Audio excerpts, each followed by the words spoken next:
Hello all, कैसे हैं आप लोग। उम्मीद करता हूं ठीक होंगे। आज हम लोग ऑटो स्मिट की अंतरतारक धुर परिकल्पना की बात करते हैं।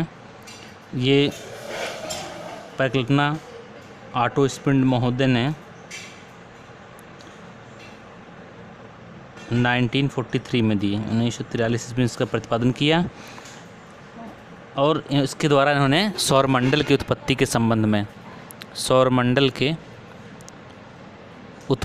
संबंध में इस परिकल्पना का प्रतिपादन किया। इसके पहले भी हम लोग कई परिकल्पनाएं देख चुके हैं। अब इस परिकल्पना को हम लोग देखते हैं। इस परिकल्पना के द्वारा ऑटो स्मिट महोदय ने कई समस्याओं का समाधान किया। अब जैसा कि आप लोग ने पिछली परिकल्पनाओं से देखा होगा कि कई परिकल्पनाओं में इस बात का प्रतिपादन किया गया कि पृथ्वी और उसके जो उपग्रह थे किस प्रकार से वह आए, ब्रह्मांड में कैसे उनका या सौरमंडल में कैसे उनका निर्माण हुआ, किस प्रकार से उनकी उत्पत्ति हुई और उनका फॉर्मेशन हुआ। तो ऑटो स्मिट महोदय ने क्या बताया, क्या इनकी परिकल्पना क्यों विशेष है, क्योंकि इस परिकल्पना द्वारा उन्होंने कई प्रकार की समस्याओं का समाधान किया। अब हम लोग जानते हैं समस्याएं क्या थीं। फर्स्ट थिंग तो ये था कि जब हम देखते हैं सौरमंडल में तो जो सूर्य है और ये सूर्य के चारों तरफ, ये सन को चारों तरफ हम चलते हैं जब, तो देखते हैं कि सबसे पहले क्या आता है, बुध और शुक्र है, पृथ्वी है, मंगल है। इस प्रकार से जो ये आंतरिक ग्रह हैं इनका घनत्व तो बहुत ज़्यादा है और बाहर के ग्रह जैसे बृहस्पति, शनि और बाहर के जो भी प्लानट हैं इनका घनत्व तो कम है, इनका घनत्व ज़्यादा है और बाहर के जो प्लानट हैं उनका घनत्व कम है। ऐसा क्यों है? इस बात के ऊपर कोई भी परिकल्पना बहुत ही स्पष्ट या बहुत ही ऐसा प्रमाण नहीं दे पाए जिसको हम अकाट्य प्रमाण कह सकें, जिसको हम कह सकें कि यह अकाट्य प्रमाण हो। तो सबसे पहले हम ये देखते हैं कि इस परिकल्पना ने किस प्रकार से इस समस्या का समाधान किया। सेकंड थिंग क्या था, सेकंड प्रॉब्लम, कि जो ग्रह थे और सूर्य थे उनके बीच में जो कोणीय आवेग था, कोणीय आवेग में बहुत ज़्यादा अंतर था और कोई भी परिकल्पना इस एंगुलर मोमेंट में जो असमानता थी वो क्यों थी, इस बात का कोई स्पष्ट प्रमाण नहीं दे पा रही थी। तो इस एंगुलर मोमेंट के संबंध में या कोणीय आवेग के संबंध में यह परिकल्पना ने समाधान प्रस्तुत किया और बताया कि क्यों जो है सूर्य और अन्य ग्रहों का कोणीय आवेग भिन्न भिन्न है। थर्ड समस्या क्या थी और क्या किया इसने, किस प्रकार से इसका समाधान किया। थर्ड समस्या ये थी कि जो सूर्य है ये आपका सन है और जो ये ग्रह हैं बहुत दूर तक फैले हुए हैं, ये जो प्लानट हैं बहुत ज़्यादा दूर तक फैले हुए हैं। कोई भी परिकल्पना यह बताने में असफल थी कि आखिर सूर्य से इतने दूर तक किस प्रकार से ग्रह फैल गए, इतनी डिस्टेंस तक कैसे ये सूर्य के चारों तरफ फैल गए, ये इस पर कोई भी परिकल्पना स्पष्ट मत नहीं दे पाई थी। इसके संबंध में भी इस परिकल्पना ने काफ़ी अच्छा जो है काम किया और समस्या को दूर करने का प्रयास किया। तो हम ये मान सकते हैं कि इस परिकल्पना ने कई महत्वपूर्ण समस्याओं का समाधान किया। तो सबसे पहले देखते हैं कि परिकल्पना क्या थी। जो ऑटो स्मिट महोदय थे उन्होंने बताया, कहा कि जो ये सूर्य था, सूर्य ब्रह्मांड में एक समय आकाशगंगा के पास से गुजरा और जो फर्स्ट स्टेज में जब ये सूर्य आकाशगंगा के पास से गुजरा तो आकाशगंगा के समीप बहुत से धूल कण थे जिसको कि डार्क मैटर का नाम दिया, डार्क मैटर का कॉन्सेप्ट दिया, डार्क मैटर का नाम दिया।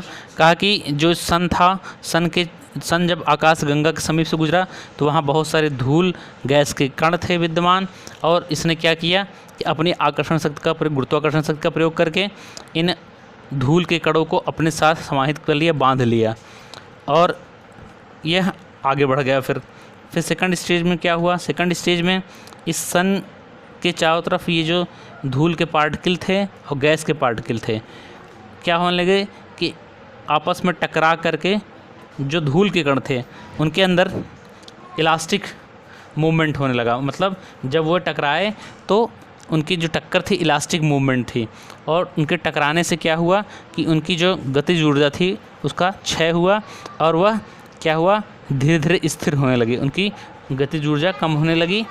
और उन्होंने क्या किया, एम्ब्रॉयड का रूप धीरे धीरे क्या है, छोटे छोटे जो है इस प्रकार से वो संगठित होकर के एक भ्रूण का निर्माण करने लगे। तो थर्ड स्टेज में क्या हुआ, थर्ड स्टेज में ये जो सन था, सन के चारों तरफ जब ये भ्रूण थे तो भ्रूण ने अपने को बड़ा करना शुरू किया, क्योंकि इनके आसपास क्या था, धूल कण थे, और इनकी ग्रेविटेशनल फोर्स बढ़ने के कारण ये बहुत तेज़ी से क्या करने लगे, अपने को बड़ा करने लगे तेज़ी के साथ, और सूर्य के चारों तरफ ये अपने को बड़ा करने लगे। तो धीरे धीरे कर करके ये ग्रह के रूप में ये परिवर्तित हो गए। जब बहुत ज़्यादा बड़ी मात्रा में इन्होंने अपने को आत्मसात कर लिया तो ये ग्रह के रूप में परिवर्तित हो गए। जब ग्रह के रूप में परिवर्तित हुए तो अभी भी इनके चारों तरफ, ये फोर्थ स्टेज है, इनके चारों तरफ क्या था, मान लीजिए ये ग्रह बन गए। अब इनके चारों तरफ क्या था, अभी भी धूल के कण बचे हुए थे, और क्योंकि इनके पास थे ये और इनकी जो ग्रेविटेशनल फोर्स थी, गुरुत्वाकर्षण शक्ति, वो ज़्यादा काम कर रही थी कंपेयर टू दैट सूर्य के, तो यहीं पर ये संगठित होकर के इन ग्रहों का चक्कर लगाने लगे, और ये ग्रह जो थे ये सूर्य का चक्कर लगाने लगे। तो इस प्रकार से उपग्रहों का निर्माण हुआ, मतलब ये ग्रह बन गए, ये जो भ्रूण थे ये ग्रह के रूप में कन्वर्ट हो गए, और जो ये ग्रह के चारों तरफ धूल कण थे ये उपग्रह के रूप में बन गए। इस प्रकार से 9 ग्रह और उपग्रहों का निर्माण हुआ। अब इस परिकल्पना ने क्या क्या समस्या को सॉल्व किया इसको देखते हैं। क्योंकि ऑटो स्मिथ के अनुसार जो था डार्क मैटर से उत्पन्न हुआ सोलर सिस्टम या सौर मंडल की उत्पत्ति हुई, तो जाहिर सी बात है कि सूर्य और जो ये ग्रह हैं ये दोनों का निर्माण अलग अलग ढंग से हुआ है, तो इनके बीच में जो पदार्थ हैं वो भिन्न भिन्न पाए जाने चाहिए। अर्थात सूर्य के अंदर जो पदार्थ है वो अलग पाया जाना चाहिए, और ग्रह के अंदर जो पदार्थ हैं वो अलग पाया जाना चाहिए। तो ये बात 100% सत्य है। तो ये इस परिकल्पना के पक्ष में एक तर्क है। फर्स्ट सेकंड क्या किया इन्होंने, क्या पर प्रॉब्लम सॉल्व किया।